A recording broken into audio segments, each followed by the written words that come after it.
안녕하세요, 리본카 전현빈입니다. 지금 제가 나와 있는 곳은 리본카 청라지점에 나와 있어요. 오늘은 아주 인기가 많은 두 차량을 비교를 해보도록 할 텐데, 바로 기아에서 새롭게 페이스리프트한 K8 하이브리드, 그리고 제네시스의 G80을 한번 비교해 보도록 하겠습니다. 왜 이 두 차량을 비교하는지 아마 여러분들 잘 아시겠죠? 이 K8 하이브리드 같은 경우에는 시그니처 트림에다가 이것저것 추가 옵션들을 다 선택하고 나면은 신차 출고가가 5,600만 원 정도에 가까워지는 가격을 가지고 있고요. 제네시스 G80 같은 경우에는 신차 출고가 깡통 자체는 한 5천만 원 중반이지만 여기다가 옵션을 막 1,000만 원, 1,200만 원, 1,500만 원 이렇게 넣고 나면은 사실 신차 출고가는 7천만 원 가까이 되지만 시간이 어느 정도 좀 지나면서 지금은 감가가 꽤 많이 돼서 어느 정도 가성비 있는 그런 가격을 가지게 됐거든요. 그래서 결과적으로 놓고 보면 이 제네시스 G80 그리고 K8 하이브리드가 어느 정도 비슷한 가격대가 형성이 되어 있는데, 과연 이 두 차량 중에 어떤 차가 좀 더 나의 목적에 맞는지, 어떤 차가 좀 더 가성비 있는지, 이런 것들을 한번 비교해 보면서 알려드리도록 할게요.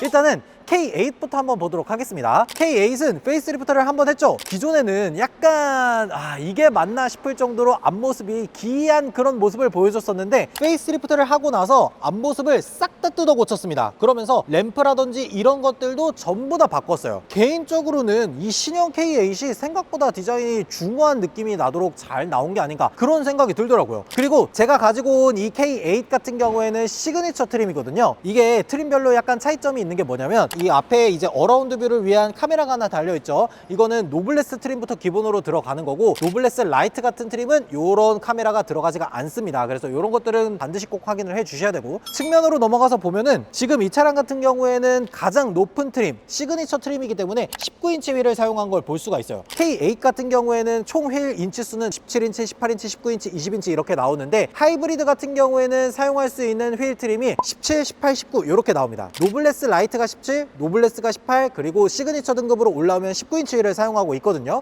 그래서 지금 이 차량 같은 경우에는 최고 트림인 만큼 19인치 휠을 사용하고 있으면서 전장 자체도 굉장히 길죠. 5m가 넘어가는 준대형 세단급 차량이기 때문에 실내 공간이나 이런 것들은 어마어마하게 넓다고 볼 수가 있죠. 이 실내 공간만 놓고 봤을 때는 제네시스 G80 뒷좌석보다 이 K8이 가지고 있는 뒷좌석이 훨씬 넓다고 생각될 정도로 정말 넓습니다.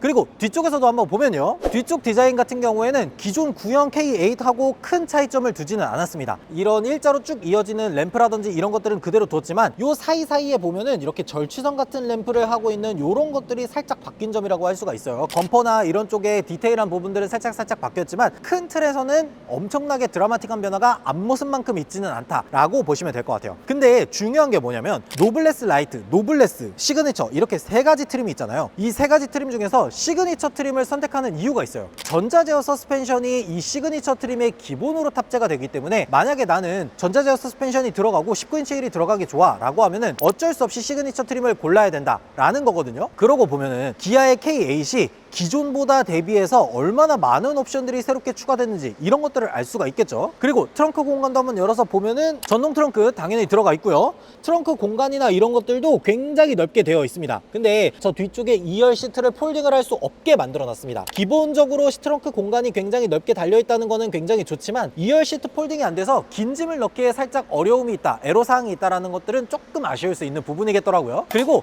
이 차량의 정말 진가를 볼 수 있는 부분들은 실내에서 볼 수 있으니까 실내도 한번 보여드리도록 할게요. 자, 실내에 들어와서 시동을 한번 걸어 보면요, 확실히 하이브리드니까 시동이 바로 걸리지는 않죠. K8이 페이스리프트를 하면서 여러가지 개선점들이 많아졌지만, 일단은 12.3인치 두 가지 디스플레이를 이어붙인 이런 것들을 활용하고 있으면서, 기존에는 이 내비게이션 UI 시스템이 OW 세대를 사용했다면 지금은 CCNC를 사용하고 있습니다. 근데 개인적으로 제가 현대기아한테 꼭 하고 싶은 말이 뭐냐면, 제가 아이오닉 6를 2022년에 살 때만 하더라도 이 UI UX가 OW가 가장 최신이었어요. 근데 그 다음에 CCNC가 나오고, 이로부터 한 2년 뒤에는 플레오스라는 시스템이 새롭게 나오거든요. 그러니까 요 UI UX도 2년 뒤면은 구형이 돼버린다는 거예요. 이거 아시는지 모르겠지만 OW 세대에 대해서 처음에는 소프트웨어 업그레이드를 계속해서 지원하겠다, 무선 안드로이드 오토, 무선 애플 카플레이 이런 것들을 OW에서도 되게 해주겠다 뭐다 약간 루머 같은 얘기가 돌았더니 결국에 됐어요? 안 됐습니다. 제가 아이오닉 6 벌써 뽑고 나서 3년째 가까이 쓰고 있지만 안 됐어요, 아직도. 그러니까 제가 봤을 때 CCNC나 이런 것들도 한 2년 3년 정도 뒤에 플레오스로 바뀌고 나면 업데이트가 잘 안 되지 않을까? 그런 생각이 살짝 들기는 하네요. 아 근데 내가 지금 무슨 얘기를 하고 있는 거야? K8 얘기를 해야지. 뭐 어쨌든 CCNC나 이런 것들 그대로 들어가 있으면서 이 헤드업 디스플레이도 들어가 있죠. 근데 이 헤드업 디스플레이는 100만원짜리 옵션입니다. 시그니처 트림이라고 하더라도 기본적으로 탑재되지는 않아요. 그리고 실내에서 봤을 때 저는 개인적으로 제일 좋다고 생각하는 거는 무선 충전기가 이렇게 두 곳이 들어갔다라는 겁니다. 무선 충전기가 양쪽으로 있어서 운전석이나 조수석에서 자유롭게 사용할 수 있다는 것도 굉장히 좋고, 기존에 사용했던 이 K8의 실내는 센터 콘솔이 약간 위쪽으로 붕 떠 있는 듯한 그런 느낌이었는데, 그런 것들을 전부 다 없애고 센터 콘솔을 약간 가지런하게 정돈되게 바꿔 놓은 게 저는 개인적으로 좀 크게 와닿더라고요. 핸들 디자인이나 이런 것들도 크게 많이 바뀌었죠. 이게 제네시스 G80이랑 비교를 하는 거다 보니까 G80 대비해서 좀 우월한 옵션이 뭐냐라고 물어본다면, G80 대비해서는 이 주행 보조 기능들이 좀 더 추가가 됐습니다. 스티어링 그립 감지 센서가 들어가 있으면서 동시에 차로 유지 보조 2 기능이 들어갔거든요. 아무래도 주행 보조 관련된 것들에 대해서는 G80 구형 버전과는 조금 더 우월한 점이 있다라고 보시면 될 것 같아요. 여기서도 좀 주의해야 될 점이 뭐냐면, K8이 기본적으로는 스마트 크루즈 컨트롤 HDA1에 해당하는 주행 보조를 넣어줬지만, 여기서 한 단계 더 HDA2 기능에다가 후측방 충돌 방지 보조 이런 기능들까지 넣으려면 시그니처 트림이라고 한다고 한들 드라이브 와이즈라는 100만원짜리 옵션을 추가적으로 탑재를 해야 됩니다. 그걸 넣지 않으면 주행 보조 기능들이 좀 줄어들다 보니까 웬만하면 드라이브 와이즈가 포함되어 있는 그런 차량들을 고르는 게 좋아 보여요. 그리고 저쪽에 보면은 메리디안 사운드가 들어가 있죠. 메리디안 사운드가 스피커가 14개가 들어가면서 생각보다 사운드 품질이나 이런 것들도 굉장히 좋고요. 이 위쪽으로 보면은 파노라마 썬루프가 들어가 있죠. 이 파노라마 썬루프도 굉장히 비싼 옵션입니다. 그래서 지금 이 차량 같은 경우에는 사실상 K8 시그니처 하이브리드에다가 선택할 수 있는 옵션들 중에서 스마트 커넥트를 뺀 모든 옵션을 다 넣은 거의 풀옵션에 해당하는 차량이라는 거, 이런 것들을 알 수가 있어요. 게다가 눈치가 빠르신 분들은 보셨을 텐데, 지금 여기 이런 데들 보면 비닐 같은 것들이 하나도 안 떼져 있어요. 왜냐면 이 차량은 거의 새 차에 가깝기 때문이에요. 지금 현재까지 총 주행거리가 1255km 밖에 안 돼요. 그러니까 거의 신차에 가까운 그런 차량이라는 거, 이런 것들을 알고 계신 상태에서 G80을 한번 보도록 하겠습니다. 그리고 G80을 한번 보면은 구형이라는 거 딱 눈에 들어오죠. 그릴이 한 줄로 되어 있으면서 이렇게 두꺼운 엠블럼 사용했고, 큐브형 램프가 아니라 프로젝션 타입의 헤드램프 들어간 걸 보면은 이 차량의 구형이라는 거, 이런 거는 바로 아실 수가 있을 거예요. 제가 제네시스 G80이나 이런 것들은 옵션을 비교하는 방법, 어떤 옵션들이 추가되어 있는지 이런 것들을 정말 많이 알려드렸으니까 빠르게 한번 보도록 할게요. 일단 기본적으로 이 차량 같은 경우에는 2.5L 터보 엔진이 들어가 있는 차량입니다. 2.5L 터보 엔진에 이쪽 측면에서 봤을 때 휠이 18인치가 들어가 있는 걸 볼 수가 있죠. 18인치가 들어가 있는 걸 보면은 옵션이 들어가지 않은 차량이구나 라는 것들을 알 수가 있어요. G80 같은 경우에는 19인치로 올라가는데 120만원, 20인치로 올라가는데 300만원 정도의 옵션 가격이 추가가 되거든요. 그렇기 때문에 이 차량 같은 경우에는 외관에서 휠 옵션 추가는 없다라는 거, 그런 것들은 아시면 좋을 것 같고, 그리고 개인적으로 제네시스 G80 외관이나 이런 것들을 보면은 K8이랑 비교했을 때 어떤 차가 훨씬 더 낫다라고 보기는 살짝 애매하지 않아요? 제네시스 G80도 외관이나 이런 것들은 진짜 예쁘게 잘 나왔지만 K8도 페이스리프트를 하면서 호불호가 거의 안 갈릴 만큼의 예쁜 외관 디자인을 가지게 됐거든요. 그래서 저는 개인적으로 봤을 때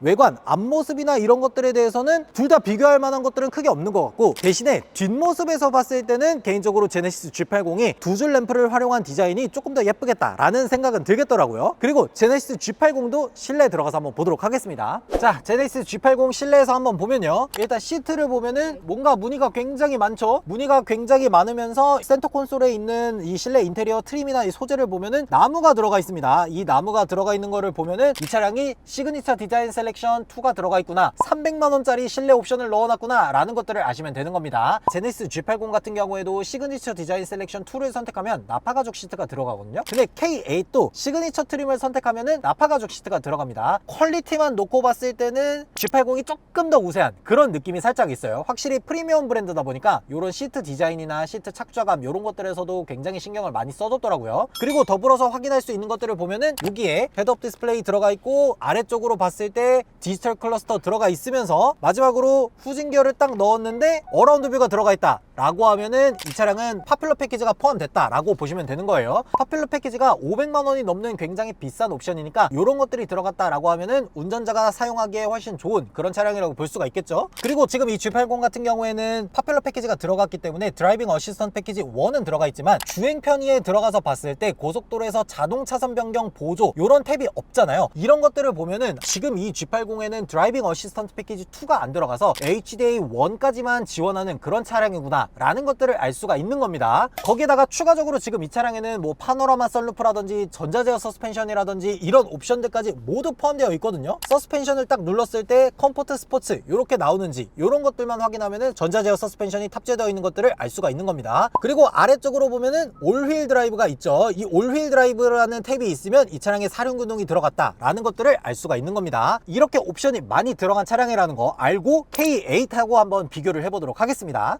그래서 종합적으로 정리를 해보자면 K8 같은 경우에는 시그니처 트림에다가 옵션 하나 뺀 풀옵션 신차가로 출고됐을 때 5,600만 원에 달하는 굉장히 비싼 차량이었고요. 제네시스 G80 같은 경우에도 깡통 기준으로 거의 한 5,600, 700 정도가 됐었는데 거기에다가 옵션 가격으로만 1,200, 1,300만 원 정도를 더해서 신차 출고가가 7천만 원에 가까웠던 그런 굉장히 비싼 차량입니다. 근데 제가 아까 보여드렸다시피 K8 하이브리드 같은 경우에는 지금으로부터 한 달 전에 출고가 된 차량이에요. 한 달 전. 그래서 주행거리가 1200km밖에 안 됐죠. 그래서 지금 K8 하이브리드의 현재 가격을 보면은 5천만 원 초반 정도에 형성이 돼 있습니다. 그러니까 K8 하이브리드는 5,600만 원이 넘는 가격을 주고 사서 1000km 굴리고 나서 10%가 넘게 감가가 된 거예요. 아무리 신차를 구매하고 나서 한 바퀴 구르고 나면 당연히 중고차가 되고 가격이 저렴해진다고는 하지만 벌써 10%가 감가됐다라는 것들을 생각하니까 이거 조금 마음이 아프다라는 생각이 들고 제네시스 G80 같은 경우에는 3년이 되기는 했지만 주행거리가 8,000km밖에 안 돼서 감가가 별로 안 되지 않았을까? 라고 생각을 하겠지만 제네시스 G80도 5천만 원 초반대의 가격을 유지하고 있습니다. 감가액으로만 따지면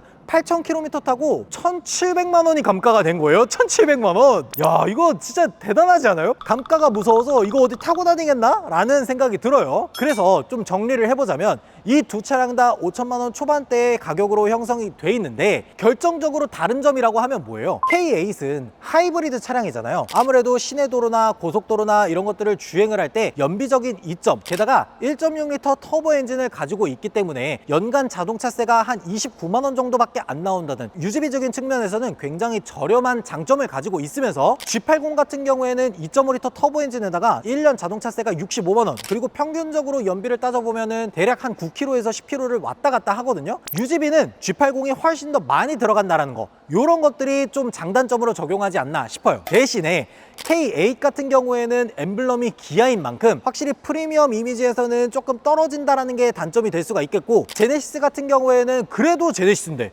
제네시스는 프리미엄 브랜드잖아 라는 것들을 놓고 보면 브랜드적인 장점이 있다라는 거, 이런 것들이 구매 포인트로 작용을 할 수가 있을 것 같아요. 이렇게 놓고 보면 많은 분들이 이렇게 고민을 하실 것 같아요. 급 하나를 낮추면서까지도 유지비의 이점을 봐야 될까? 아니면 내가 유지비나 이런 것들을 조금 포기하더라도 그래도 한 급 더 높은 프리미엄 브랜드로 가야 될까? 이런 것들을 놓고 고민을 정말 많이 하실 것 같은데, 저는 개인적으로 그래도 하이브리드나 유지비가 좀 더 저렴한 기아 K8을 선택해야 되지 않을까? 라는 생각이 살짝 드는 것 같은데, 만약에 여러분들이라면 5천만 원 초반대에 이 비슷한 가격을 가지고 있는 제네시스 G80 그리고 K8 하이브리드 중에서 어떤 차량을 선택하실지 댓글로 달아주시면 좋을 것 같습니다. 지금까지 저는 리본카 전효빈이었습니다. 감사합니다.